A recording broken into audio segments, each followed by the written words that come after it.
Assalamualaikum warahmatullahi wabarakatuh. Salam sejahtera untuk kita semua. Anak-anak sekalian, selamat berjumpa kembali dalam video materi layanan bimbingan dan konseling. Kali ini Bapak akan menyampaikan topik atau tema layanan stres dan cara mengatasinya. Anak-anak sekalian, adapun tujuan khusus materi ini adalah setelah kalian menonton video ini, kalian diharapkan dapat pertama memahami pengertian stres, yang kedua memahami faktor-faktor penyebab dan dampak stres, yang ketiga memahami cara mengatasi stres, dan yang keempat adalah cara memahami cara mengatasi cemas menghadapi ujian. Untuk itu pastikan anak-anak bisa menonton video ini dari awal hingga akhir sehingga memahami secara utuh. Baik, anak sekalian, pertama adalah pengertian stres. Menurut Kamus Besar Bahasa Indonesia, ada dua pengertian stres. Yang pertama, gangguan atau kekacauan mental dan emosional. Yang kedua adalah tekanan. Secara teknis psikologik, stres didefinisikan sebagai suatu respons penyesuaian seseorang terhadap situasi yang dipersepsinya menantang atau mengancam kesejahteraan orang bersangkutan. Jadi di sini secara psikologi, stres itu merupakan respon seseorang terhadap situasi yang dipersepsi menantang atau mengancam kesejahteraan seseorang itu. Kemudian juga bisa diartikan bahwa stres itu merupakan suatu respon fisiologik ataupun perilaku terhadap stresor yang membuat stres, hal yang dipandang sebagai menyebabkan kecekaman, gangguan keseimbangan atau homeostasis, baik internal maupun eksternal. Nah, sekarang mengapa stres itu banyak dialami oleh remaja? Hal ini disebabkan remaja cenderung memperhatikan citra tubuhnya, rentan mengalami peristiwa yang penuh stres, mengalami tekanan dalam penyesuaian diri dalam berinteraksi dengan orang lain. Nah, setelah anak mengerti secara umum pengertian stres itu apa, maka berikutnya adalah faktor-faktor apa sih yang menyebabkan stres, gejala dan dampaknya. Nah, pertama kita lihat penyebab stres ya. Ini ada dari lingkungan, ada yang berasal dari biologis, yaitu perubahan kondisi tubuh ya. Kemudian juga disebabkan oleh pikiran kita sendiri. Yang dari lingkungan itu bisa berupa cuaca, kebisingan, kepadatan, tekanan waktu, ya kalau waktu itu uber-uber gitu ya, mengerjakan tugas uber-uber, kejar-kejar, tekan harus selesai, maka ini juga bisa menjadi penyebab stres dari sisi lingkungan ya. Standar prestasi, ya, standar prestasinya diharapkan misalnya harus rata-rata prestasi akademiknya misalnya rata-rata 9 dalam mata pelajaran, ini standarnya ditentukan, tapi juga bagaimana untuk pencapaiannya ini juga bisa menjadi penyebab stres. Kemudian berbagai ancaman terhadap rasa aman dan harga diri, tuntutan hubungan antar pribadi, penyesuaian diri dengan teman, pasangan, dengan perubahan keluarga, ini juga merupakan penyebab stres dari faktor lingkungan. Kemudian dari faktor perubahan kondisi tubuh atau secara fisiologis, penyebab stres itu disebabkan oleh masa remaja. Ya, ini perubahan dari anak-anak menuju dewasa ya, ini juga akan menjadi penyebab ya, penyesuaian dirinya, haid, hamil ya, proses menua, kecelakaan, kurang gizi, kurang tidur, tekanan terhadap tubuh, ini juga dari faktor psikologis ya. Ya, contoh anak-anak kalau kurang tidur ini juga bisa menjadi penyebab stres. Kemudian dari pikiran seseorang atau pikiran kita ini adalah pikiran menginterpretasi ya, dan menerjemahkan pengalaman perubahan dan menentukan kapan menekan tombol panik, bagaimana kita memberi makna atau label pada pengalaman dan antisipasi ke depan bisa membuat kita rileks atau stres. Jadi penyebab stres itu pertama bisa dari lingkungan, secara psikologis juga dari pikiran kita. Kemudian setelah kalian tahu penyebab stres, maka berikutnya adalah gejala stres ya. Ini disebabkan oleh secara psikologis, bisa juga dari psikologis atau juga dari tingkah laku. Nah, gejala stres yang berasal dari psikologis antara lain denyut jantung bertambah cepat, banyak berkeringat, terutama keringat dingin, pernapasan terganggu, otot terasa tegang, sering ingin buang air kecil, sulit tidur, gangguan lambung. Nah, ini secara psikologis, ini gejala stres. Jadi Anda harus mengenali ini. Kemudian psikologis, resah, sering merasa bingung, sulit berkonsentrasi, sulit mengambil keputusan, tidak ada perasaan atau perasaan kewalahan atau exhausted ya. Nah, ini gejala stres dari aspek psikologi. Jadi kalau Anda merasa resah, merasa bingung, susah berkonsentrasi, ya ini beberapa gejala stres. Kemudian dari tingkah laku, gejala stres itu bisa berbentuk berbicara cepat sekali, menggigit kuku, menggoyang-goyangkan kaki, gemetaran, berubah nafsu makan, apakah bertambah atau berkurang. Ini juga merupakan gejala stres dari aspek tingkah laku. Nah, setelah kalian tahu penyebab stres, kemudian gejala stres, sekarang dampaknya ya. Dampak orang stres itu apa? Nah, dampaknya bisa juga dari sisi fisiologis, kemudian dari sisi psikologis, juga dari sisi perilaku. Nah, sisi fisiologis itu antara lain, dampaknya mudah masuk angin, mudah pening-pening, kejang otot atau kram, mengalami kegemukan atau menjadi kurus yang tidak dapat dijelaskan, juga bisa menderita penyakit yang lebih serius seperti hipertensi dan seterusnya. Ini dampak dari stres dari sisi psikologis. Dari sisi psikologis antara lain keletihan emosi, jenuh, penghayatan. Ini merupakan tanda pertama dan punya peran sentral bagi terjadinya burnout. Jadi burnout ini maksudnya antara lain adalah merupakan istilah ya nama sekalian yang digunakan untuk menggambarkan kondisi stres berat yang dipicu oleh pekerjaan. Ini bisa dilihat dari www.alodokter.com ya. Kemudian terjadinya depersonalisasi, maksudnya dalam keadaan stres berkepanjangan seiring dengan kelelahan atau keletihan emosi, kita dapat melihat ada kecenderungan yang bersangkutan memperlakukan orang lain sebagai suatu ketimbang seseorang. Nah, ini yang kadang-kadang kita suka mendengar ada orang emosi tanpa kendali sehingga memperlakukan orang lain itu sebagai sesuatu ya, masih menyebut sesuatu misalnya tidak pantas ya disebut sama seorang itu daripada memandang itu sebagai seseorang ya, tidak manusiawi kadang-kadang lontaran katanya, emosinya ya, ini adalah dampak stres dari sisi psikologis.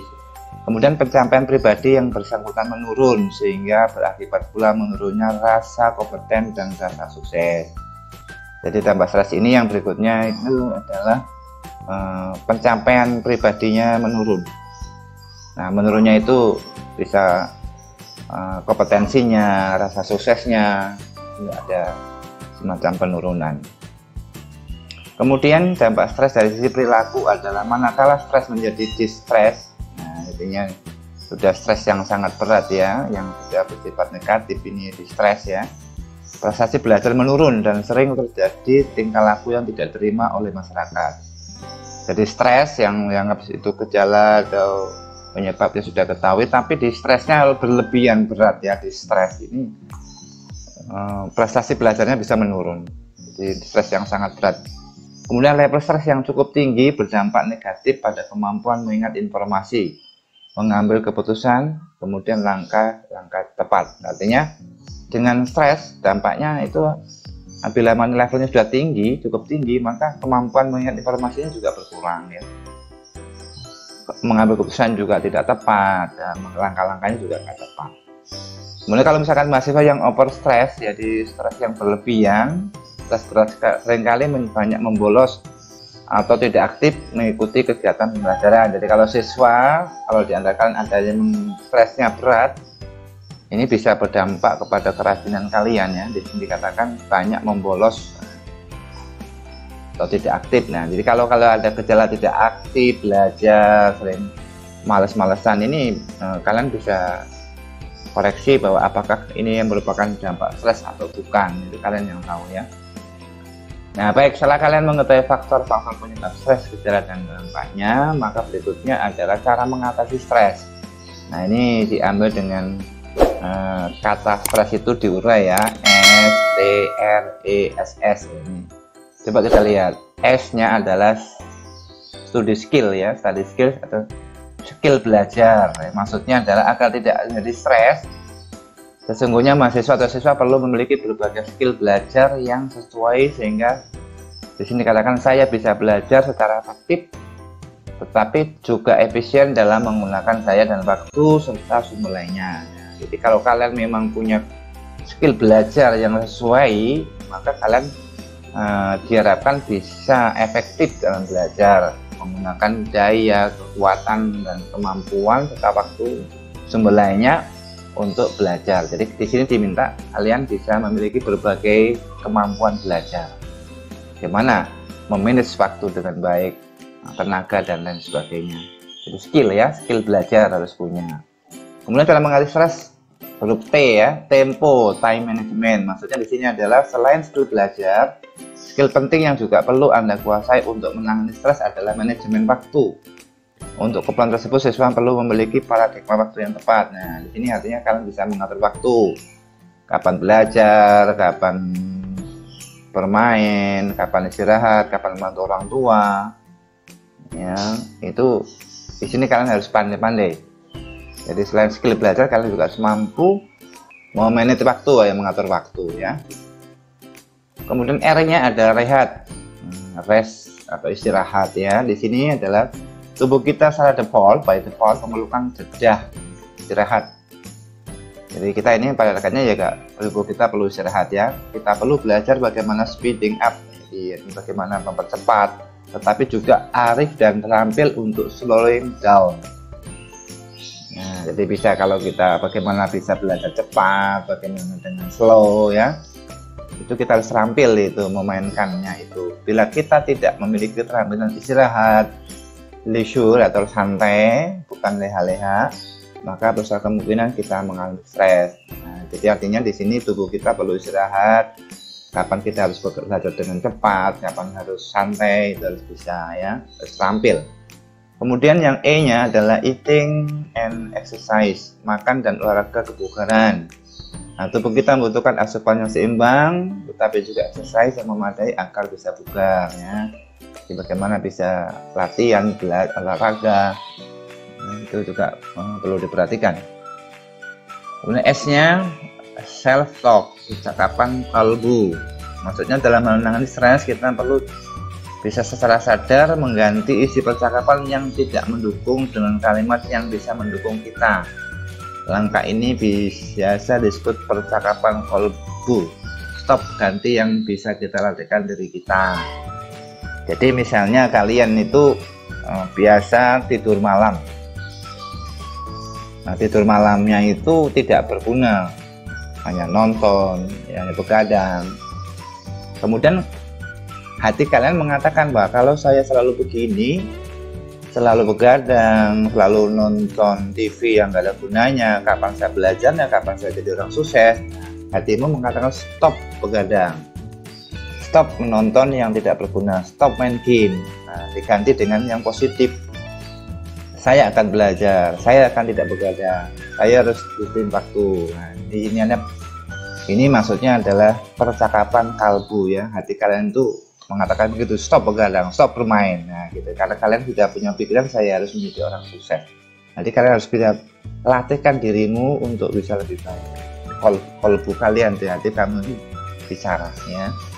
Kemudian social support, S-nya yang terakhir adalah social support, jaringan pendukung. Di sini maksudnya dalam keadaan stres, baik kita berusaha bertemu dengan teman, sehingga paling tidak kita tetap punya penghayatan tidak sendirian yang sungguh mendekat. Ya, jadi kalau ada masalah nggak bisa sendiri, diatasi silaturahmi ke teman-teman, teman izin orang tua, saya ke rumah teman, ya diskusi, ada teman saya di sini, nanti kira-kira saya pulang ke rumah lagi sekitar jam sekian. Diutarakan, tidak sembarang teman ya, teman yang bisa diajak curhat bahasanya gitu.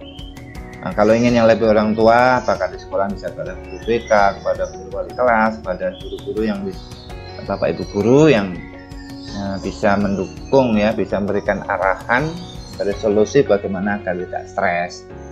Nah, namanya social support, jaringan pendukung ya. Jadi stres ini bisa diatasi dengan stres itu sendiri. Katakan huruf-huruf yang ada stres, yaitu skill belajar, tempo, waktu ya, sehat, makan dan olahraga, eat, exercise, self-talk, dan social support. Nah, berikutnya setelah kalian mengerti cara mengatasi stres, berikutnya adalah cara mengatasi cemas waktu menghadapi ujian. Nah, ujian ini kalian hadapi tidak ujian sekolah saja ya, ujian itu bisa saja mau ulangan tengah semester, mau ulangan harian, mau ulangan akhir semester atau akhir tahun, itu sebut saja itu juga ujian. Maka caranya pertama, biasakan diri dengan situasi ujian, yaitu kenali ruang di mana kita akan ujian. Jadi sebelum ujian tahu di mana ruang berapa, lantai berapa gitu ya, kalau sekolahnya berlantai-lantai. Belajar memadai dan banyak berlatih sesuai dengan tipe ujian. Ya, apa ujian itu buka tutup, apa multiple choice ya, pilihan ganda atau uraian yang akan dihadapi, terus belajar ya. Ya, jadi belajar buka tutup itu artinya bisa kalian tuh belajar dulu, nanti akan guru suruh membaca, setelah dibaca suruh nutup, diuji, latihan begitu. Tapi umumnya kan multiple choice satu uraian itu banyak berlatih tipe-tipe ujian semacam itu ya. Jadi membiasakan dengan situasi ujian, berlatih berprestasi dalam waktu terbatas seperti di ujian. Nah, berlatih sekarang sebelum ujian, misalkan ulangan harian misalnya, coba latihan dengan waktu terbatas, bisa nggak nilainya bagus. Nah gitu ya, berlatih sendiri. Kemudian kendalikan emosi, pikiran, dan tindakan. Maksudnya adalah hindari kecenderungan meragukan diri atau percakapan kolbu negatif. Jadi dikatakan metode stop pikiran, mengatur arus pikiran dan refokus ya, jadi fokus kembali. Jadi kalau sudah tadi contohnya tadi, kok saya banyak nonton, banyak main game, banyak begadang, ini kecenderungan merugikan diri sendiri. Ini yang mengakibatkan nanti nilai saya kurang. Apakah saya nanti bisa nilai saya bagus? Nah, pikiran-pikiran negatif itu stop, ganti pikiran yang bagus. Oh, saya tidak stop begadang, stop bermain, tidak berguna ya. Stop banyak main HP, tapi refokus, difokus kembali. Saya harus bisa belajar dengan tepat, dengan baik, dengan teratur ya. Saya harus bisa mendapat nilai bagus. Nah, jadi ini stop pikiran tadi itu maksudnya bagaimana stop pikiran-pikiran yang tidak baik menjadi pikiran yang baik. Ramah dan beri diri kita dukungan moral. Kita ramah pada diri kita ya. Berpikir realistik. Ujian hanya merupakan salah satu cara evaluasi, bukan segala-galanya. Nah, jadi karena bukan segala-galanya, maka ujian pun dianggap hal yang adalah memang cara evaluasi yang memang harus dihadapi. Realistik ya. Tidak perlu hal-hal yang membuat semua dibuat semuanya untuk ujian semua segala-galanya. Ya, kita harus realistik. Memang ujian itu memang harus proses dilalui. Sebagai seorang siswa akan menghadapi itu, maka berjalanlah, lakukan secara rutin yang teratur. Ada mengatakan belajar 1 jam itu lebih efektif dapat dilakukan selama setiap hari daripada 4 jam dilakukan 1 hari. Kali ini harus berpikir realistik. Berdamai dengan diri, siap menghadapi yang terburuk, tidak lulus ujian misalnya bukanlah akhir segalanya, bukan kiamat. Nah, jadi ketika kita menghadapi ujian harus siap yang terburuk, nilainya jelek, gak lulus, itu harus siap ya. Jadi karena tidak lulus itu bukan kiamat, bukan akhir segalanya, tapi masih ada kesempatan berikutnya lagi. Nah, ini perlu berdamai pada diri, siap hadapi yang terburuk. Yang ketiga, persiapkan fisik ya. Maksudnya adalah asupan nutrisi yang sesuai dengan untuk situasi ujian, tidak terlalu kenyang, bergizi dan seimbang. Jadi jangan usah makan banyak-banyak ya, yang seimbang. Cukup istirahat, rileks, baik tetap lakukan exercise seperlunya. Jadi latihan itu penting, jadi tidak semua dadakan. Jadi fisik kita juga perlu diatur ya, jangan mau ujian besok baru sekarang belajar, itu adalah keliru, tapi latihan setiap hari. Yang keempat, pelajari skill relaksasi yang amat menolong segera. Misalkan menarik napas dalam secara teratur. Metode ini merupakan teknik yang paling sederhana yang bisa ya menolong kita menenangkan respon fisiologik atau faal yang disebabkan oleh perasaan kita. Jadi tarik napas secara teratur, ini apabila kita tegang gitu ya, nah itu perlu melakukan relaksasi gitu ya. Kemudian teknik relaksasi lainnya seperti progressive relaxation ya. Jadi latihan relaksasi maksud di sini. Nah, ini bisa kalian lihat di YouTube, mungkin bisa dilihat ya, mungkin tanya pada orang ngerti senam bagaimana teknik relaksasi itu. Kemudian bermeditasi, berdoa, dan upaya spiritual lainnya. Di sini maksudnya berdoa ya, namanya kita manusianya bisanya berusaha, tapi segala-galanya adalah di tangan Allah, Tuhan yang Maha Kuasa. Jadi kita perlu berdoa, spiritual lah, bermeditasi itu mungkin dalam suasana yang hening ya.